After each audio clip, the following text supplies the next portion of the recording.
আজকে আমরা এক্সারসাইজ 10C-টা করব। 10C-টাতে মেইনলি আছে ইনভার্স ট্রিগোনোমেট্রিক ফাংশনের ডিফারেন্সিয়েশন।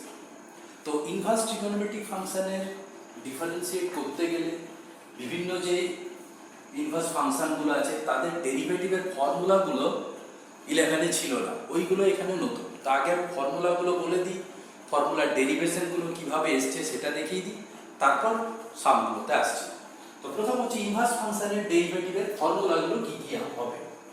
প্রথম y sin ইনভার্স x যদি হয়, তো sin ইনভার্স x এর ডেরিভেটিভের ফর্মুলা হচ্ছে 1/√1 - x²। Number 2 cos inverse x। cos inverse x হলে ডেরিভেটিভের ফর্মুলাটা sin ইনভার্সের সঙ্গে সেম, শুধু সামনে একটা মাইনাস থাকবে। প্রত্যেকটা কমপ্লিমেন্টারি ফাংশনের ক্ষেত্রেই একই রকম হবে। tan inverse x, tan inverse x এর ডেরিভেটিভ হবে 1/1 + x²। tan এর কমপ্লিমেন্টারি হচ্ছে cot, তো cot ইনভার্স x এর ক্ষেত্রে ডেরিভেটিভের ফর্মুলাটা একই রকম ভাবে হয়ে যাবে, সেম, শুধু সামনে একটা মাইনাস।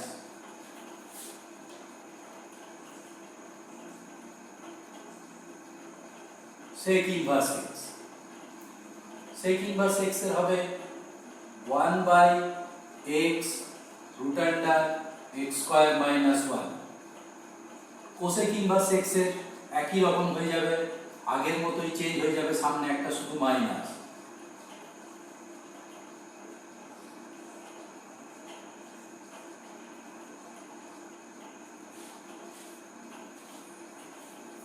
তো এই কটা হলো আমাদের বিভিন্ন যে ইনভার্স ট্রিগোনোমেট্রিক ফাংশনগুলো আছে তাদের ডেরিভেটিভের ফর্মুলা, যেগুলো 11-এ ছিল না, এখানে শিখলে। এবার এই সেক আর কোসেকের ক্ষেত্রে যেহেতু আমরা জানি, দেখবে যখন ইনভার্স ট্রিগোনোমেট্রিক ফাংশন পড়িয়েছিলাম তখন x এর কোসেক ইনভার্স x আর সেক ইনভার্স x এর ক্ষেত্রে x এর ডোমেনটা বলেছিলাম যে x এর ভ্যালুটা নিউমেরিক্যালি 1 এর চেয়ে বড় হবে। সেই কারণের জন্য কোনো জায়গাতে কোনো বইয়ের ফর্মুলাতে x এর জায়গায় দু জায়গাতে mod x লেখা থাকতে পারে। তো দুটোই এক, তুমি x লিখলেও কোনো অসুবিধা নেই, কোনো ভুল হবে না, ঠিক আছে।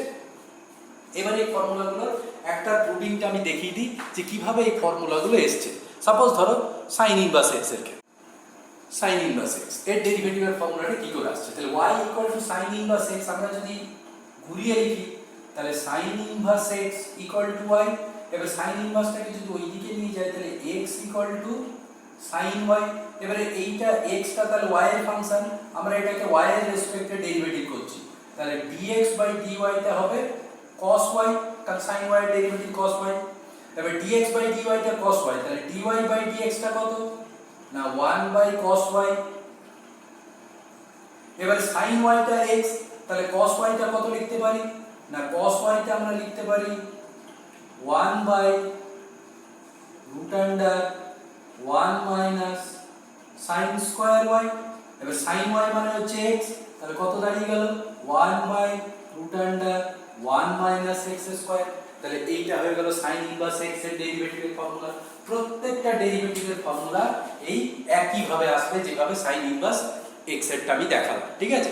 তাহলে এইভাবে প্রথমেই তোমাদেরকে ওই ইনভার্স সার্কুলার ফাংশনের ডেরিভেটিভের ফর্মুলাগুলোকে আগে লার্ন করে নেবে, মুখস্থ করে নেবে, তারপর প্রবলেমগুলো স্টার্ট করবে। এবার আমি তোমাদের বইয়ের এক্সারসাইজ থেকে প্রবলেম দেখাচ্ছি। Sum number 5 y tan inverse log x। তাহলে এখানে মেইন ফাংশনটা আমাদের tan ইনভার্স, ঠিক আছে, ইনভার্স ফাংশন। তাহলে ডেরিভেটিভের ফর্মুলা প্রথমে আমরা tan ইনভার্সের রুল অনুযায়ী ডেরিভেটিভ করব, log x টাকে x হিসেবে ট্রিট করে।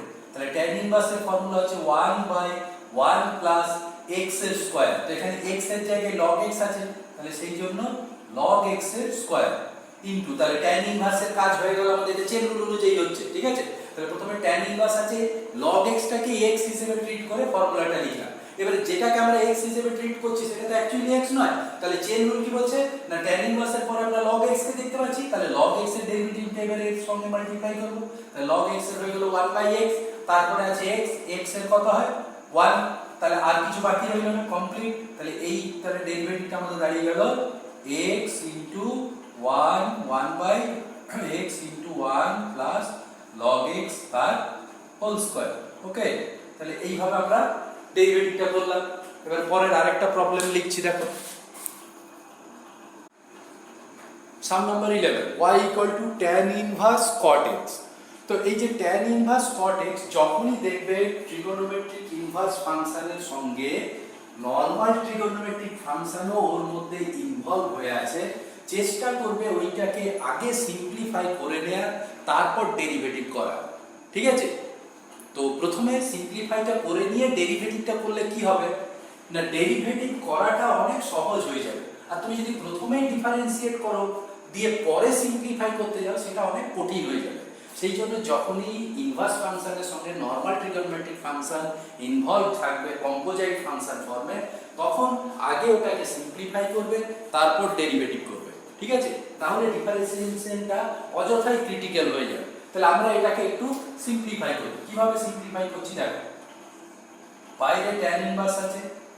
আমরা ইনভার্স ফাংশনের সময় বলেছিলাম যে একই ফাংশনের ইনভার্স আর একটা ইনভার্স ছাড়া যদি দুটো পাশাপাশি থাকে তাহলে একটা আরেকটাকে ক্যান্সেল করবে। আমরা এই cot x টাকে লিখছি এইভাবে, tan π/2 minus x complementary function হিসেবে, কারণ জানি tan 90 মাইনাস থিটা মানে cot থিটা হয়, তাহলে সেই জন্য লিখলাম। এবার tan ইনভার্স আর tan পাশাপাশি আছে, তাহলে এরা ইচ আদারকে ক্যান্সেল করে গেল, তাহলে এইটা আর এইটা উঠে গেল, তাহলে পড়ে রইল কি না π/2 মাইনাস x। এইবারে তুমি ডেরিভেটিভ করো, তাহলে কি হয়ে গেল dy/dx। π/2 তো কনস্ট্যান্ট, তাহলে ওর ডেরিভেটিভ 0, মাঝে মাইনাস আছে রইল, x এর কত হয় 1, তাহলে অ্যানসার কি দাঁড়িয়ে গেল -1। তুমি যদি আগে ডিফারেন্সিয়েশন করে পরে সিম্পলিফাই করতে, জিনিসটা অযথা জটিল হতো। সেই জন্য ওইভাবে না করে আগে সিম্পলিফাইটা করবে, পরে ডিফারেন্সিয়েশন করবে, তাহলে তোমার প্রবলেমটা অনেক সহজে হবে। ঠিক আছে? Next sum number 16, y equal to e to the power tan inverse root x। তো এখানে e টু দি পাওয়ার ফর্মে আছে, অরিজিনাল ফাংশনটা হচ্ছে e to the power x, সেই পাওয়ারে x এর জায়গায় একটা অন্য ফাংশন আছে, তার মানে স্ট্যান্ডার্ড ফর্ম থেকে এটা ডেভিয়েট করে গেছে। তাহলে স্ট্যান্ডার্ড ফর্ম থেকে যেহেতু এটা ডেভিয়েট করেছে, আমাদেরকে ডিফারেন্সিয়েশন করতে গেলে চেন রুলের সাহায্যে করতে হবে। তাহলে চেন রুলের নিয়ম অনুযায়ী ডেরিভেটিভটা স্টার্ট করি, তাহলে dy/dx। e to the power x এর ডেরিভেটিভ কি হয় না, যা থাকে সেম, তাহলে সেই জন্য যা আছে প্রথমেই ওইটাকে লিখে দেবে। এরপর যেটাকে তুমি x মনে করে ডেরিভেটিভটা লিখলে, সেই যেটাকে x মনে করলে তার ডেরিভেটিভটা এবারে মাল্টিপ্লাই করব, অর্থাৎ পাওয়ারের ডেরিভেটিভটা এখানে মাল্টিপ্লাই হবে।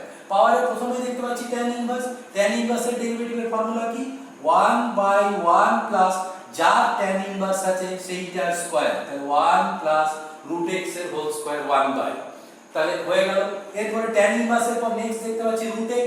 রুট ফাংশনের ডেরিভেটিভের রুল আমি কি বলেছি না, প্রথমে 1/2 রুট আন্ডার যা আছে লিখে দেবে, আর উপরের 1টার সঙ্গে রুটের ভেতরে যেটা আছে তার ডেরিভেটিভটা মাল্টিপ্লাই করবে। ওকে, তাহলে আমাদের সব হয়ে গেল।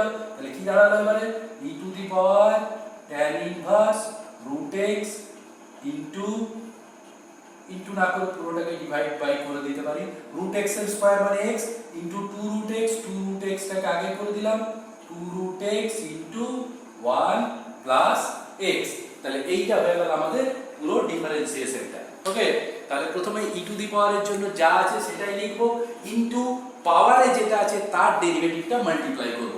tan ইনভার্সের জন্য প্রথমে 1/1 প্লাস যার tan ইনভার্স সেইটার স্কয়ার ইনটু রুট x এর ডেরিভেটিভ 1/2 রুট x, উপরে 1টার সঙ্গে রুটের ভিতরে x আছে, তাহলে x এর ডেরিভেটিভ 1, সেটা মাল্টিপ্লাই করবে, বা সিম্পলিফাই করলে তুমি অ্যানসারটা পেয়ে যাবে। পরের প্রবলেম দেখো, এখানে সাম নাম্বার 18টা, এটা একটা প্রুভ করতে দিয়েছে যে y equal two sin inverse cos x plus cos inverse sin x। Prove করতে হবে যে dy/dx ইকুয়াল টু -2। তাহলে এখানেও দেখো, একটু আগে যে সাম নাম্বার 11টার কথা বলছিলাম যে ইনভার্স ফাংশনের সঙ্গে নরমাল ট্রিগোনোমেট্রিক ফাংশন ইনভলভড আছে, তাহলে সেই জিনিসটা এখানেও আমরা দেখতে পাচ্ছি।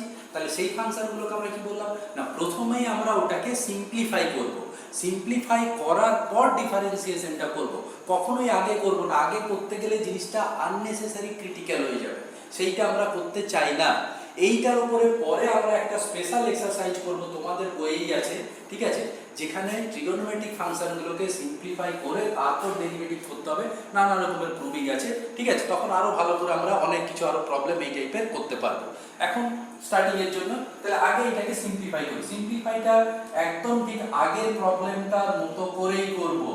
cosটাকে লিখছি sin π/2 - x plus cos inverse, এই ভেতরে সাইনটাকে লিখছি cos π/2 - x। ওকে, সাইন ইনভার্স সাইন পাশাপাশি আছে, তাহলে ইচ আদারকে ক্যান্সেল করবে, উঠে গেল। পরেরটাও একই কথা, π/2 প্লাস π/2 মিলে হয়ে গেল π - x - x 2x। এতক্ষণ পর্যন্ত কিন্তু আমরা সিম্পলিফিকেশন করলাম, ডিফারেন্সিয়েশন এখনো হয়নি, এরপর ডিফারেন্সিয়েশন হবে। তাহলে ডিফারেন্সিয়েশন এবারে dy/dx, পাই তো কনস্ট্যান্ট, তাহলে ওর ডেরিভেটিভ 0 -2 ইনটু x এর ডেরিভেটিভ 1, তাহলে কত দাঁড়ালো -2। তাহলে হয়ে গেল প্রুফ dy/dx -2। তাহলে আগে সিম্পলিফাই করব, তারপর ডিফারেন্সিয়েশন করব। ওকে, তাহলে রেজাল্টটা খুব সহজে আসবে। এবার আরেকটা প্রবলেম, এটা সাম নাম্বার 19, 10C এক্সারসাইজের লাস্ট সাম। এটাও প্রুভ করতে দিয়েছে যে ddx of 2x tan inverse x minus log of 1 plus x square equal to 2 into tan inverse x। ওকে, তো আমরা LHS টা ধরে স্টার্ট করছি, কিভাবে প্রুভিংটা হবে দেখা যাক। তাহলে LHS যেটা আছে সেটা লিখছি ddx 2x tan inverse x minus log of 1 plus x square।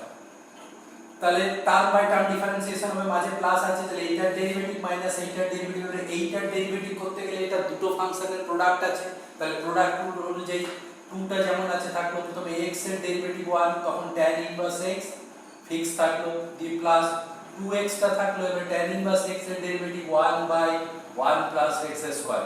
তাহলে ফার্স্ট পার্টটার ডেরিভেটিভ কমপ্লিট, মাঝে মাইনাস আছে, মাইনাস দিলে, এরপর next log of 1 plus x square. তাহলে প্রথমে এখানে দেখতে পাচ্ছি মেন ফাংশনটা log, তাহলে log এর ডেরিভেটিভ কি হয় না 1 বাই যার log সেইটা 1 বাই হয়ে যাবে, অর্থাৎ 1/1 প্লাস x স্কয়ার। এবার log এর পর নেক্সট এই পার্টটার ডেরিভেটিভটা এর সঙ্গে মাল্টিপ্লাই করব চেন রুল অনুযায়ী। তাহলে প্রথমে 1 এর ডেরিভেটিভ 0 প্লাস x স্কয়ার এর ডেরিভেটিভ 2x, ঠিক আছে? তাহলে এটা দাঁড়ালো 2, এবার সিম্পলিফাই করো, 2 tan inverse x plus 2x/1 plus x square minus এটা সিম্পলিফাই করলে 2x/1 প্লাস x স্কয়ার, এই দুটোই প্লাস মাইনাস কেটে গেল, তাহলে পড়ে রইল 2 tan inverse x equal to RHS। এইটাই আমাদের প্রুফ করতে দিয়েছিল। তাহলে এইভাবে 10C এক্সারসাইজের সমস্ত সামগুলোকে ঠিক করে প্র্যাকটিস করবে।